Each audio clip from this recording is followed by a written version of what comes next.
मुस्लिम उम्मा में कोई भी ईरान के साथ क्यों नहीं खड़ा है? क्या मुस्लिम उम्मा ने खामेनेई को अकेला छोड़ दिया है? मुस्लिम उम्मा ने इजरायल की निंदा की, ईरान की मदद क्यों नहीं की?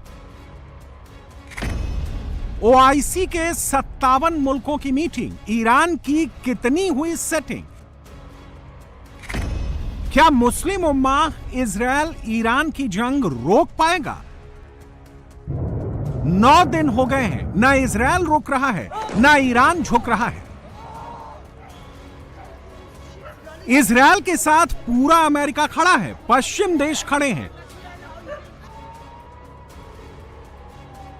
लेकिन ईरान अकेले पड़ा है। और सबसे ज्यादा हैरानी की बात यह है कि मुस्लिम एकता की बात करने वाले ओआईसी के 57 मुल्क भी ईरान का साथ देने से हिचक रहे हैं, बस बयान जारी करके खाना पूर्ति कर रहे हैं। मिडिल ईस्ट तबाही की कगार पर खड़ा है, गाजा में युद्ध चल रहा है, ईरान में लड़ाई जारी है, मुस्लिम उम्मा सिर्फ निंदा कर रहा है। ट्रंप और नेतन्याहू के सामने जुबान खोलने से डर रहा है। सवाल है कि क्या मुस्लिम उम्मा ने इजरायल के सामने सरेंडर कर दिया है? ईरान पर इजरायल अटैक के 9 दिन बाद युद्ध के हालात से निपटने के लिए पहली बार मुस्लिम उम्मा के इस्तांबुल में मीटिंग बुलाई गई। इस मीटिंग में इस्लामिक सहयोग संगठन ओआईसी के 57 देशों के विदेश मंत्री तुर्की के इस्तांबुल पहुंचे। मीटिंग में ईरानी विदेश मंत्री अब्बास अराक्ची भी पहुंचे हैं। खुद अराक्ची ने इजरायल की आक्रामकता को देखते हुए ओआईसी की विशेष बैठक की मांग की थी, जिसे स्वीकार कर लिया गया। तुर्की के राष्ट्रपति रेसेप तैयब एर्दोगान इस मीटिंग को लीड कर रहे हैं। लेकिन सवाल है कि क्या इस मीटिंग से ओआईसी इजरायल पर दबाव बना पाएगा? क्या ओआईसी के 57 देश एक सुर में इजरायल के खिलाफ ईरान के युद्ध में मदद करेंगे? क्या मुस्लिम उम्मा इजरायल, ट्रंप और पश्चिमी देशों के खिलाफ एकमत हो पाएगा? क्या मुस्लिम उम्मा के दबाव की वजह से इजरायल युद्ध रोक देगा? क्या ईरान अनकंडीशनल सरेंडर कर देगा या मुस्लिम उम्मा मिलकर इजरायल से लड़ेगा? For the last 2 years, Israel has been carrying out the policies of destruction, occupation, and violence. And unfortunately, we are facing with those policies with greater intensity. Israel receives the unconditional support of the Western countries, dragging our region into instability. And unfortunately, Israel targeted not only Gaza, but Lebanon, Yemen, and Syria. And they also provoked certain segments of the society in Syria so that they can create chaos in Syria. And as of 13th of June, our neighbor Iran is facing with the state terrorism of Israel. Let me state this openly and bluntly. With all those atrocities, with all those attacks, the Netanyahu government is the greatest obstacle in front of the regional peace. They have proven it once again. The attacks by Israel against Iran, I would like to condemn them in the strongest way possible. I would like to pray for the souls of our Iranian brothers and sisters who lost their lives in the bombardments of Israel. Erdogan OIC के 57 देशों को बुलाकर Israel के खिलाफ एकजुट करने की कोशिश तो कर रहे हैं, लेकिन सवाल है कि वो मुस्लिम उम्मा जो गाजा में इजरायल के हमले पर इजरायल का कुछ नहीं कर पाया, वो क्या ईरान के मसले पर ईरान का कुछ कर पाएगा? क्योंकि ईरान के न्यूक्लियर प्रोग्राम के मुद्दे पर इस बार तो अमेरिका और पश्चिम देश खुलकर इजरायल के साथ खड़े हो गए हैं, जबकि ईरान के साथ मुस्लिम उम्मा सिर्फ निंदा कर रहा है, कोई खुलकर खड़ा नहीं दिख रहा है। ईरान के साथ सिर्फ नॉन स्टेट एक्टर खड़े दिख रहे हैं। सऊदी अरब इजरायल अटैक की निंदा तो करता है, लेकिन जो ईरान के साथ उसकी पुरानी दुश्मनी का इतिहास रहा है, उसको देखते हुए मदद का कोई स्कोप नहीं देखता। सीरिया, ईरान कभी भरोसेमंद साथी रहे हैं, लेकिन इजरायल हमले के बाद से चुप है। ना कोई निंदा, ना कोई बयान। जब से अमेरिका ने सीरिया में रिजीम चेंज कराया है, तब से सीरिया ने स्टैंड बदल दिया है। हालात यह है कि सीरिया के आसमान से इजरायल के फाइटर जेट्स घुसकर ईरान पर अटैक कर रहे हैं। यही नहीं, जब इजरायल के खिलाफ मिस्र की अगुवाई में 21 मुस्लिम देशों ने एक साझा बयान जारी किया, उसमें से सीरिया गायब हो गया। लेबनान के हिजबुल्लाह ने इजरायल अटैक की निंदा की, हालात पर नजर रखे हुए है, लेकिन खुलकर साथ नहीं देखना चाह रहा है। बहरीन इजरायल अटैक की निंदा कर रहा है, लेकिन उससे भी ईरान की मदद में दिलचस्पी नहीं है। यूएई इजरायल अटैक की निंदा कर सिर्फ खाना पूर्ति कर रहा है।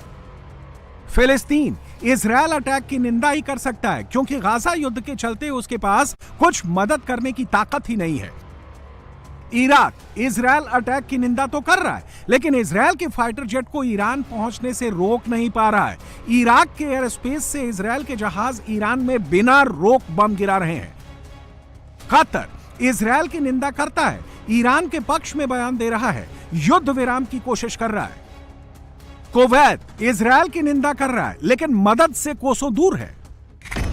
इजिप्ट इजरायल अटैक की निंदा तो कर रहा है, लेकिन इजिप्ट ईरान के लिए अमेरिका इजरायल के संबंध की कुर्बानी देने को तैयार नहीं है।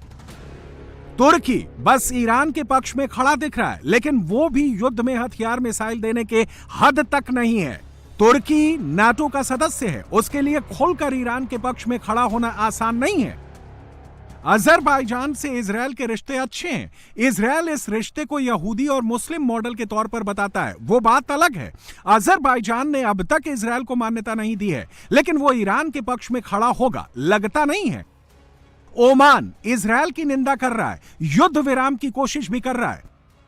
जॉर्डन भी इजरायल की निंदा कर रहा है, लेकिन जब ईरान इजरायल पर अटैक करता है, तब ईरान की मिसाइल को इजरायल पहुंचने से पहले ही रोक दे रहा है। मोरक्को फिलिस्तीन पर इजरायल का विरोध करता है, लेकिन ईरान पर इसका स्टैंड क्लियर नहीं है। 2020 में अब्राहम समझौते के बाद यूएई ने इजरायल के साथ राजनीतिक रिश्ते स्थापित किए। ट्रंप ने अब्राहम अकॉर्ड पर दस्तखत करवाए। ऐसे में ईरान की मदद का सवाल ही नहीं उठता। यमन के हूती ईरान के साथ हैं, इजरायल के खिलाफ मिसाइल भी दाग रहे हैं। नॉन स्टेट एक्टर में हूती खुलकर सामने नजर आ रहा है।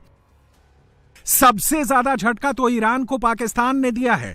पाकिस्तान ने तो साफ कर दिया है कि ओआईसी की मीटिंग में ईरान का मुद्दा नहीं उठाएगा, सिर्फ गाजा की बात करेगा, फिलिस्तीनियों के मानवाधिकार की बात उठाएगा। पाकिस्तान खुद को मुस्लिमों का सबसे ताकतवर देश समझता है, क्योंकि पाकिस्तान ही इकलौता ऐसा मुस्लिम देश है जिसके पास न्यूक्लियर बम है। लेकिन जब मदद करने की बात आई, तब आसिम मुनीर ट्रंप के साथ डील कर रहे थे। भारत के खिलाफ इस्लाम और उम्मा की बात करने वाला पाकिस्तान को ईरान में मुस्लिम उम्मा की याद नहीं आती। इसीलिए ईरान ने भी पाकिस्तान को चेता दिया है कि अगर जंग में कूदे तो नतीजे बुरे होंगे। साथ इसलिए नहीं है क्योंकि वो इस पूरे लड़ाई में डायरेक्टली इन्वॉल्व नहीं होना चाहते। और डायरेक्टली क्यों नहीं इन्वॉल्व होना चाहते, उसके दो पहलू हैं। पहली बात तो कुछ साल पहले तक ईरान जो है एक सबसे बड़ा राइवल था बाकी अरब देशों का। वो जो 2023 में जो मार्च में चीन के थ्रू जो पीस डील हुई थी सऊदी अरेबिया और ईरान की, उसके बाद ही थोड़ा बहुत भाईचारा बढ़ा है, डिप्लोमेटिक एक्सचेंजेस बढ़े। बट उससे पहले तो ईरान को एक अलग देखा जाता था और बाकी अरब देश अलग थे। क्यों? क्योंकि ईरान से उनको एक डर था। डर उनके प्रॉक्सीज के थ्रू 2019 से यमन में जो हूतीज हैं उन्होंने सऊदी अरेबिया की ऑयल फील्ड्स के ऊपर अटैक किया था। यूएई के साथ उनके संबंध अच्छे नहीं थे। प्लस ईरान का जो न्यूक्लियर प्रोग्राम था उससे अरब देश हमेशा दहशत में रहे कि अगर ये न्यूक्लियर वेपन में कन्वर्ट हो गया तो फिर हम क्या करेंगे, हमें भी फोर्सफुली उस राह पे चलना पड़ेगा। सच तो यह है कि मुस्लिम उम्मा में ईरान के साथ कोई नहीं खड़ा है। सब ऊपर से इजरायल की निंदा वाला चूरन ईरान को चटा रहे हैं। रही बात तुर्की की, तो कहा यह जा रहा है कि तुर्की आपदा में अवसर तलाश रहा है। तुर्की को मुस्लिम उम्मा का लीडर बनने का पुराना चस्का है, लेकिन अरब और ईरान की वजह से उसका यह सपना पूरा नहीं हो पाया। अब ईरान के बहाने उसे मुस्लिम उम्मा का नेता बनने का स्कोप नजर आ रहा है, लेकिन यह किसी से छिपा नहीं है कि यह वही तुर्की है। जिसने मुस्लिम देशों में सबसे पहले इजरायल को मान्यता दी थी। 2005 में अर्दोआन कारोबारियों के एक बड़े ग्रुप के साथ 2 दिवसीय दौरे पर इजरायल गए थे। इस दौरे में तत्कालीन इजरायली पीएम एरियल शरोन से मुलाकात की थी और कहा था कि ईरान के परमाणु कार्यक्रम से न केवल इजरायल को बल्कि पूरी दुनिया को खतरा है। ऐसे में सवाल उठता है कि क्या मुस्लिम उम्मा इजरायल के खिलाफ सारे मतभेद और विरोधाभास भूल जाएंगे? İsrail'in Gazze, Lübnan, Yemen, Suriye ve son olarak İran'a gerçekleştirdiği saldırıların tanım ve tarifi haydutluktur. İran'ın İsrail'in bu devlet terörü karşısında nefsi müdafaa çerçevesinde halkını savunmak amacıyla aldığı tedbirler gayet doğal, meşru, hukukidir. Suriye'nin toprak bütünlüğü ve milli birliğinin korunması. Biz Netanyahu'nun ne yapmak istediğinin gayet bilincindeyiz. Bölgeyi ateşe, çatışmaya, kaosa ve gözyaşına boğarak güvenliklerini tesis edeceklerini zannedenler ham bir hayalin peşinden gitmektedir. İsrail komşularının güvenliğini tehdit ederek kendi güvenliğini sağlayamaz. जबकि दिलचस्प बात यह है कि Iran के साथ गैर मुस्लिम देश चीन, रूस, नॉर्थ कोरिया ईरान के समर्थन में खड़े होते दिख रहे हैं। पर सवाल है कि मुस्लिम उम्मा क्यों ईरान का साथ छोड़े हुए हैं? उसकी वजह जान लेते हैं। मुस्लिम उम्मा का सबसे बड़ा लीडर सऊदी है। सऊदी ईरान के साथ क्यों नहीं खड़ा है? इसके पीछे की कहानी बरसों पुरानी है। 17वीं शताब्दी में सऊदी पहला राज्य बना। धीरे धीरे इसका दायरा बढ़ता गया। इससे ओटोमन्स असहज हुए और 1811 में दोनों के बीच जंग शुरू हुई। इस लड़ाई में दसियों हजार मुसलमान मारे गए। मुसलमानों के हाथों मुसलमान तो कत्ल हुए। नेशन स्टेट बनने के बाद शुरुआती मुस्लिम वर्सेस मुस्लिम लड़ाई में से एक थी। दुनिया में मुसलमानों की आबादी करीब 2 अरब है। 20% यानी 40 करोड़ मुसलमान मिडिल ईस्ट में रहते हैं। इन 40 करोड़ में करीब 15 करोड़ शिया मुसलमान हैं। मुस्लिम उम्मा की लड़ाई एक वजह शिया और सुन्नी वर्चस्व भी रहा है, जिसका फायदा अमेरिका और पश्चिमी देश मिडिल ईस्ट पर अपना दखल रखने के लिए हमेशा उठाते रहे हैं। क्योंकि सऊदी अरब खुद को सुन्नी मुसलमानों का लीडर समझता है, ईरान खुद को शिया मुसलमानों का लीडर समझता है। ईरान शिया मुस्लिम बहुल है, वहीं सऊदी अरब सुन्नी बहुल। अमेरिका सऊदी अरब का दोस्त है, ईरान का दुश्मन है। इजरायल के खिलाफ ईरान युद्ध लड़ रहा है, सऊदी अरब सिर्फ इजरायल की निंदा कर रहा है। ईरान ने खुद का मिसाइल डेवलप किया, ईरान ने खुद के डिफेंस सेक्टर को मजबूत बनाया। सऊदी अरब पूरी तरह से अमेरिका पर डिपेंड है। सऊदी और ईरान मुस्लिम वर्ल्ड की 2 अलग धुरी हैं। ईरान सऊदी के पड़ोसी यमन में हूती की मदद करता है। हूती ईरान के हथियार से सऊदी को निशाना बना चुका है। ईरान समर्थित हूती सऊदी के लिए खतरा है। साल 2016 में सऊदी और ईरान के रिश्ते और खराब हो गए। सऊदी ने शिया धर्मगुरु निम्र अल निम्र को फांसी दे दी। फांसी देने के बाद दोनों देशों के रिश्ते और खराब हो गए। ईरान के प्रदर्शनकारी रियाद में सऊदी अरब के दूतावास में घुस गए थे। यहीं से इन दोनों देशों के बीच राजनयिक संबंधों के खात्मे की शुरुआत हुई। सऊदी अरब ने ईरान से अपने राजदूत को वापस बुला लिया। मार्च 2023 में चीन ने सऊदी ईरान की दोस्ती करवाई। सऊदी अरब ने भले ही ईरान से दोस्ती कर ली, लेकिन वो पुरानी दुश्मनी भूला नहीं।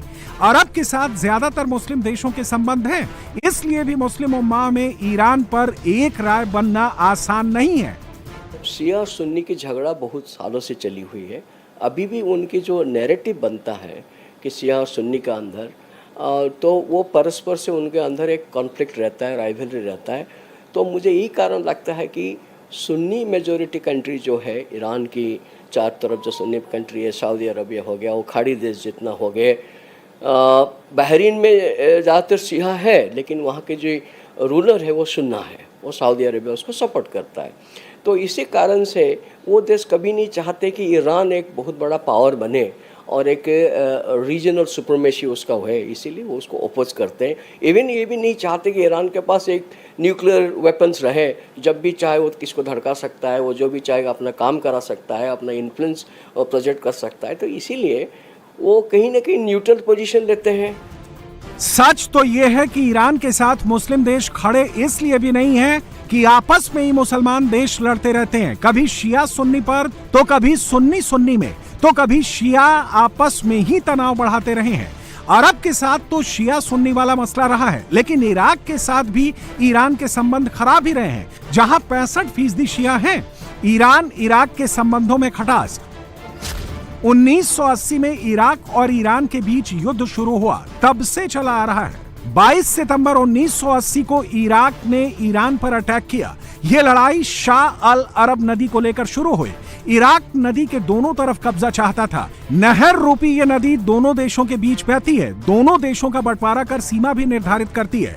सद्दाम को लगा कि अमेरिका युद्ध में उसका साथ देगा। अमेरिका ने खुलकर सद्दाम का साथ नहीं दिया। इस युद्ध में कम से कम 10 लाख लोग मारे गए। करीब 8 साल तक ये युद्ध चला। ईरान के आइसोलेशन की वजह सिर्फ मुस्लिम उम्मा नहीं है, खुद ईरान ने ही मुस्लिम उम्मा के बीच फासले बढ़ाए हैं। 1979 में अमेरिका समर्थित शाह रिजीम को उखाड़ फेंकने के बाद ईरान के लीडर्स को लगा था कि वो यही मॉडल बाकी देशों में भी एक्सपोर्ट कर सकते हैं, वैसे ही जैसे सोवियत संघ करता है और अमेरिका डेमोक्रेसी एक्सपोर्ट करने का दावा करता है। मिडिल ईस्ट में फिलिस्तीन का मुद्दा जिसे ईरान ने दशकों से खुद का रहनुमा बनाकर पेश करने की कोशिश की। लेबनान में हिजबुल्लाह की कामयाबी ने ईरान की सोच को मजबूत कर दिया, जिसके बाद ईरान ने सीरिया, यमन, लेबनान के रास्ते एक्सिस ऑफ रेजिस्टेंस बनाया। इन देशों में ईरान समर्थित गुट मजबूत हुए, जिसे ईरान ने अपनी सक्सेस माना। सऊदी अरब, जॉर्डन, मिस्र जैसे देशों से रिश्तों में सुधार की ईरान की तरफ से कोशिश नहीं हुई, जबकि ये तमाम देश 1970 के बाद इजरायल से संबंध सुधारते रहे। कहने का मतलब ईरान ने एक मिडिल ईस्ट में वो गठजोड़ तैयार नहीं किया जो मिलिट्री नहीं तो कूटनीतिक तरीकों से उसकी मदद कर देता।